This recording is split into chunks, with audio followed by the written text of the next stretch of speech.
Hey, family, welcome to the Recalibrate podcast. It's your host, Esther Glory, and this is a new episode.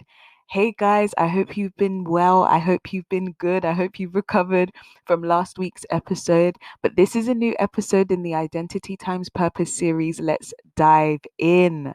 And so this week, we're going to be talking about the fragments.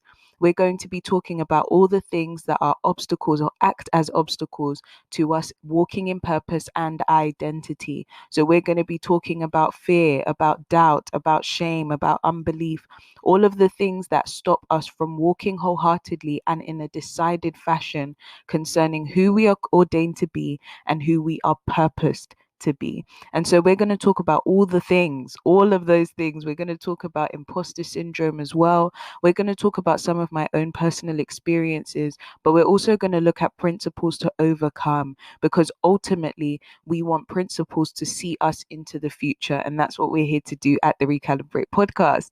And so, as usual, guys, make sure that you stay tuned in, that you're sharing, you're downloading, you're reviewing. I've been seeing all of your feedback. Please make sure that you feel free to tag us at glory_o_ or at the Recalibrate podcast. And also feel free to email recalibrateuk@gmail.com. I so appreciate and love you guys for joining me on this journey. Let's dive in. And so one time, basically, this is going to be background for where we're going with this episode. But one time I was going to be teaching, and it was going to be surrounding the anatomy of man according to scripture. And it was going to speak about the fact that we as human beings and mankind are made up of three parts: spirit, soul, and body. And I began to get this picture. I think it was GCSE science. I think it was in physics, and they would teach us about the glass block, and they would shine a white light through, and if it was at the right angle, then the light would come out on the other side of the glass as a white light also. But if the light was at just a different angle, just tilted slightly, then the white light would break up into multiple fragments, and it would be different colors, so red, yellow, all of those kinds of things. And I saw that picture while I was preparing for my teaching, and God began to speak to me about the role of the soul in interpreting and in us representing Jesus Christ. And so I obviously began to look more into this. And one of the things that came up to me is that obviously in the spirit we are made perfect with God, but then in the soul we begin to experience and interpret that being made perfect with God in the spirit. And so sometimes when we go through things, or when we encounter different things or soul issues or traumas and experiences, they can fragment this perfect revelation or perfect picture or perfect word that God has given to us when we surrender ourselves to Him in the spirit. And so these are what I would like to call the fragments. So these are the things that we now live out in our natural life. So in our flesh, in our bodies, these are the things that we now live out because they've been interpreted and magnified by the soul. And so the first thing I want to tackle is fear. The first thing I want to tackle is fear. Now, I could give you a whole load of scriptures concerning fear and what God says about it, but there are over 365 scriptures that talk about fear in the Bible and God's response to it, and even the response that He's given us to fear.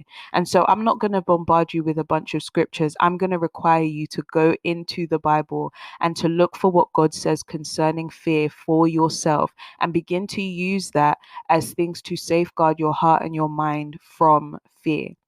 But what I will say is that fear is crippling.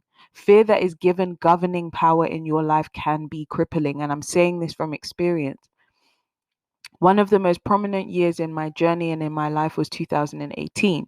In 2018, the ability to be crippled by fear was taken from me violently because it was something that I would constantly allow to cripple me. And one of the most important things I ever did was I got a bunch of flashcards, and I wrote down all the scriptures I could find concerning fear. And they were my mantra day to day. So I would wake up and I would read them. Every time I ate physical food, I would sit down and I would read those scriptures to myself before and after I ate. If I wanted to engage in any hobby and interest. So I like to read, I like to write, like creative writing, or I would like, even before I would watch a Netflix show, I would sit down and I would make sure that I've read some of those scriptures before I engage in anything else. That allowed me to understand what God said about fear, what God has to say concerning fear, but also how to navigate myself out of a place of fear. Those words began to build my faith and began to build my boldness in order for me to stand and confront certain things and to be able to say certain things as well that fear was muzzling me and crippling me from saying. And so, yes, I would say that you should prepare a plan of attack for when fear tries to cripple you or to grip you and to stop you from who God has called you to become, and also what He's called you to do as well. I just realized I didn't give you guys my random musing of my heart today.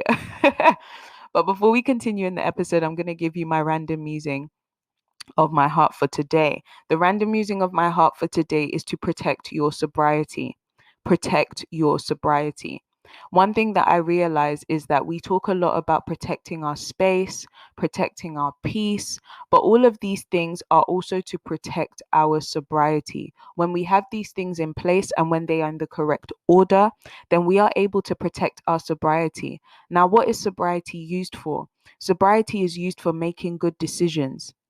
Enables us to say the right thing at the right time. Sobriety allows us to regulate our emotions in such a way that they do not control our actions. Sobriety allows us to even recognize what those emotions are at the onset. Sobriety allows us enough stillness to hear the voice of God. Sobriety allows us to look at things from a rational and logical place. Sobriety allows us to allow the right things imprint on our minds, on our memories, on our emotions, on our feelings, on our hearts. Sobriety allows us to watch patterns before we register promises in our hearts. Sobriety allows our minds to be in the right space to make the right decisions. Sobriety allows us to detect and recognize voices that we should be listening to and voices that we shouldn't. And even when we come to speak about the imposter syndrome later on in this episode, sobriety is one of the things that safeguards us even from the accusatory language of the imposter syndrome. Sobriety protects you. Sobriety guards your heart and mind. And so something that we ought to be doing to safeguard our mental health, our spiritual health, our ability to meditate is to protect our sobriety at all costs. Now, something that we tell a lot of people who deal with anger and things like that to deal with is to deal with sobriety and protecting their sobriety. People who have addictions and all kinds of things, we always tell them about the importance of sobriety. But sobriety isn't just for those on the complete other side of the spectrum. It's for those of us who live a day-to-day life where stresses and different things like that can impact or affect our sobriety. Sobriety is a winning formula. Find your winning formula. Protect your winning formula. So that's the random musing of my heart for this episode. I hope that encourages you. But yeah, guys, protect your sobriety. Now let's keep going. Let's keep going in this episode. We've spoken about fear. That's not all that there is, but I do want to encourage you to take ownership for your journey. And so I don't just want to throw out a bunch of principles and a bunch of things and the way I did it and things like that, because I do want this to be a journey of encouragement, encouraging you to take ownership for your part in your journey and how you are showing up in becoming and in doing. So we've spoken about some stuff to do with fear. I also want to speak about doubt and shame. One of the things that is so important for us when we are becoming and when we are doing is how vulnerable we have to be. And sometimes I saw a meme the other day, and it was basically like therapy and counseling is like when you have someone come over and you're showing them all the rooms and they're like, oh, like, is this how you live, kind of thing. And it made me laugh because that's really how therapy and counseling be sometimes. That's really how it be sometimes.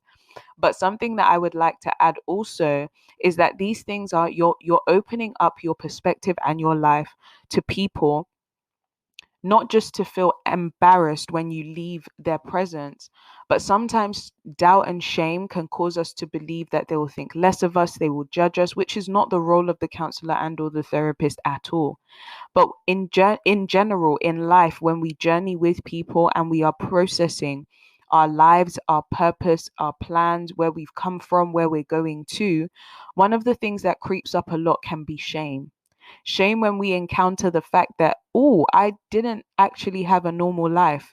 And I'm finding this out in my 20s. And now I have to backtrack and do all the processing and the work. It can be hard work, but never let it be out of shame that you didn't, that you, never let it be out of shame that you are, you begin to isolate or to make yourself feel small or to begin to beat yourself up about who you haven't yet become or what you are yet to do. I think sometimes doubt and shame work hand in hand because we begin to feel the shame of what we've been through. We begin to feel the shame of the fact that we were unaware. We haven't always been self-aware. And then that leads us into becoming doubtful about what God has said about us, what we believe about ourselves also. Don't allow shame to change your perspective because that's ultimately what shame does. Shame and shame and condemnation teach us or educate us to treat ourselves as less than what God has said about us and what we believe we are to become and or to do, because they educate us that we are not good enough, that we are inadequate. And if those are things that you've heard literally in your across your life, they reinforce a message. If it's something that you haven't heard, they cause you to begin to doubt who you have always believed yourself to be. Doubt, shame, and condemnation work hand in hand. Don't allow those things to be the things that educate you on who you are becoming and what you are to do. Now, one of my principles for dealing with doubt, shame, and even unbelief and condemnation is to write the truth out. Write the truth out. One of the exercises, we'll talk about it in imposter syndrome a bit more as well, but one of the most powerful uh, things that or recovery activities that I've learned was when I was speaking to someone about anxiety and they were talking about grounding principles or grounding themselves to their reality. And I kind of asked them like, oh, what were you speaking about? And they were saying that sometimes when they're having panic attacks, one thing they're taught to do is um to begin to ground themselves through what they can see physically, because sometimes panic attacks can be as a result of spiraling. And so sometimes, so she was basically saying to me how what she begins to do is she touches her forehead, she touches the center point of her chest, and she touches both her palms. And she makes sure that she can realize that I am standing in the middle of my living room having a panic attack because I spiraled concerning A, B, C, and D. Now, what that educated me on is that sometimes we need grounding realities when we're dealing with shame, with condemnation, with doubt. We have to know the truth about our reality and what we're actually talking about, or what we're actually encountering in real life, um, in comparison to what we may be considering about ourselves and doubting about ourselves. So that's fear, shame, doubt, unbelief, condemnation, kind of all wrapped up in one.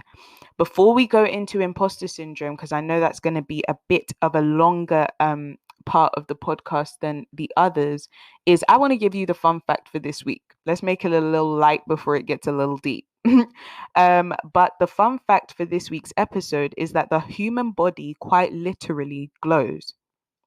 Now, that is interesting. Let me tell you something. It might be hard to see with the naked eye, but everyone you pass by every day is literally glowing. The human body emits a small quantity of visible light. In the technical sense, the illumination is about 1,000 times less intense than levels of light that we would actually be able to see. Researchers in Japan used a special camera to track this glow and found that it fluctuates throughout the day, with the body emitting its lowest levels of light around 10 a.m. and highest at around 4 p.m., a rhythm that the scientists attribute to the changes in one's metabolism. Now that is interesting. When we say you is glowing, honey, we're not just talking about in the fact that we can see your smile and we can see that you're winning and we can see your heart through your smile, but you are literally glowing, honey. Okay? All right. Let's continue with the episode. So now we're going to go into talking about the imposter syndrome. The imposter syndrome. Now, this is a big one for me. Listen, it's the imposter syndrome for me. Okay. But why I wanted to speak about the imposter syndrome is because this is probably one of the biggest fragments that deals with people.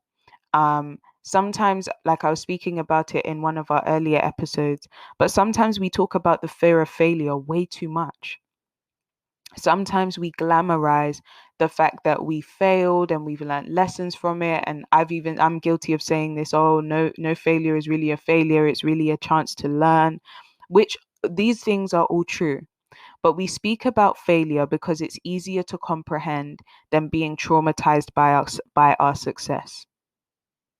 Being traumatized by actually blowing on Instagram, or being traumatized by actually being received by the people that you are trying to market yourself to, or sometimes being put on a pedestal, or being elevated or promoted.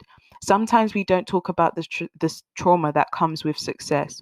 And I want to speak about that today, and even speak about it in terms of the imposter syndrome. Now, what is the imposter syndrome? The imposter syndrome is some other names for it are fraud syndrome, perfectionism, phony syndrome. A lot of people speak about the imposter syndrome as being based on different things. But to put it simply, the imposter syndrome is the experience of feeling like a phony. You feel as though at any moment you are going to be found out as a fraud, like you don't belong where you are, and you only got there through luck.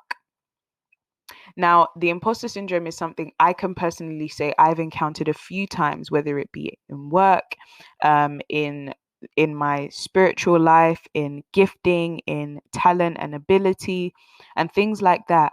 I remember as early as childhood, like in primary school, where they used to do gifted and talented in school, and they would always put my name at the top of the list because I could read and write well.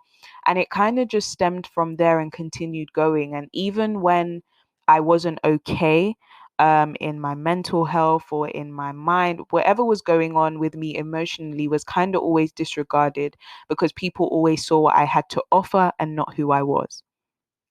And so I began to improve what I could do. Listen, there wasn't a course I wouldn't go on, there wasn't a thing I wouldn't study. I loved learning. But it was because I always wanted to improve my skill so that I could safeguard myself emotionally, and people wouldn't pay interest to that part of me because they could see what I could do. Now, a red flag for me in relationships would be when I would meet people and they would ask me what I could do. And I could reel off a list of things. But if you asked me who I was, I couldn't differentiate my identity from my purpose. So my purpose and my functions would govern who I thought I was. And now this was a really big thing for me for a long time, probably into my adulthood, where people would just, it was just what I could do, what was up for grabs, what was in my hands. But not many people, I should say, no one is a strong statement, but not many people would pay attention to who I was, if I was becoming, at all. And so this was a common trend for as long as I could remember. There were very few people who were interested in my identity, who I was. Most people just could look at what I do. And sometimes I feel bad because I used to be like, oh, why don't you care about who I am? And it wasn't necessarily their fault. There was a lot that I could do. I'm very multifaceted, and so people would usually get caught up in the fact that I could do so many things and do them well, if I do say so myself. And so it was just something that, not even from a place of pride, but I didn't blame them for getting caught up in what I could do, because even I was surprised and did feel like a fraud in what I could do. I remember sitting down and doing consultations at 16, 17 about marketing, about business, about organizational behavior. And I was like, if these people ever found out my age, they would be like, this girl is a fraud, she's this, she's that. And I remember just being like, I hope nobody finds out. Now, I most of these things that I learned was because I remember helping people through school, and I was 16 and reading textbooks for people who were at university, because I was helping people with their assignments and with understanding the work that they were doing for university. And so I was reading ahead of my time when I was just about going into college myself. And so there was a lot of knowledge that I had and things that I was acquiring really early on that most people couldn't fathom. But I felt like an imposter. And so it kind of started there. It started in my teenage years and kind of followed me into adulthood. And when people would try and find out who I was, or when they would try and dig out who I was very defensive, because I had been the one looking over my own shoulder for so long. Outside of my natural like blood family, I was the one who was looking over my shoulder for a lot of my life, protecting myself, kind of this lone ranger, having to have my own back, because I couldn't really trust anyone, because they could vouch for what I could do but couldn't vouch for who I was.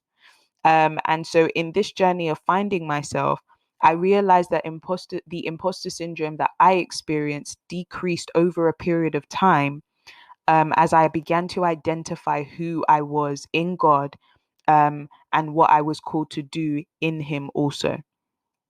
And I realized that finding your identity actually lessens imposter syndrome. Finding what you're called to do actually lessens the imposter syndrome and its effect, but it doesn't take it away completely. Sometimes I still hear that niggling, accusatory voice that is my own internal self saying, "How are you doing this? And how are people responding so well?" And so I had to put a recovery plan in place. I had to make sure that I was recovering when I would encounter this accusatory voice. A, by what God had to say about me, but B, by revisiting everything that I knew to be the truth, my grounding principles. And so what would be my principle for you? When you're going through imposter syndrome, and when you're struggling to attach who you are, and when you've disassociated yourself from who you think you are and who other people believe you to be as well, you need to revisit who God has called you to be, what He has called you to do. And I believe that you should also write letters to versions of yourself. This helps us to associate better with ourselves. One of my favorite activities in counseling was writing letters to my younger self. I began to associate more with who I was at the time, rather than disassociating, because I didn't want to encounter or to experience that level of pain and or anguish ever again. But something I would say would to encourage you to deal with imposter syndrome is to associate with all the versions of yourself that there are, all of them. And I'm not talking about to have multiple personalities. I'm talking about you as the business person, you as the wife, you as the mother, you as the husband, you as the father, you as the grandfather, you as the career driven, the ambitious person that you are, you as a minister, you as a believer, you as a Christian, you as you, whatever you're called to do, making sure that you have a letter written to that version of yourself that reminds you of the reality that God has called you to become and to do. Now, what's the Recalibrate challenge of the week for this episode? The Recalibrate challenge of the week for this episode is to write identity and purpose grounding rules, or grounding realities. So I'll give you an example, like I always do. One of my grounding realities is that God has made you a multifaceted person. How do I know that to be true? He has given me the ability to compartmentalize and to focus on multiple things at one time, and to do so excellently. How do I know? I then have case in point for the fact that a majority of my degrees, my studying, um, most of my academic career, I've never just been studying, going to school to study what I'm studying. I have either been working in a completely different, unrelated field to what I'm studying, or I have been studying outside of my academic career. And so I know that to be true because I have case in point. So when this accusatory tone comes up and I want to believe that I'm an imposter in the life that I'm living, I always remind myself of the grounding rules, not the ground rules, but the grounding rules of my identity and my purpose. So that's what the Recalibrate challenge of the week for this week is. Write your identity and purpose grounding rules to remind yourself of how to recover and what you need to say to yourself to recover for when this accusatory tone of the imposter syndrome tries to rise up. And another thing that goes without saying is when imposter syndrome tries to rise up, you pray. Some things only come out by prayer and fasting. And so I would encourage you to pray when you're trying to recover from the effects of the imposter syndrome or when you may be dealing with its symptoms. One thing I would encourage you to do is to pray.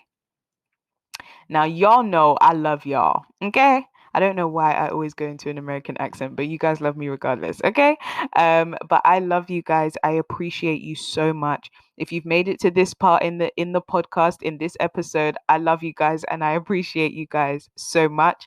Please continue to listen, to share, to subscribe, to download, to rate and review. Some of you have asked how you can sew into the podcast.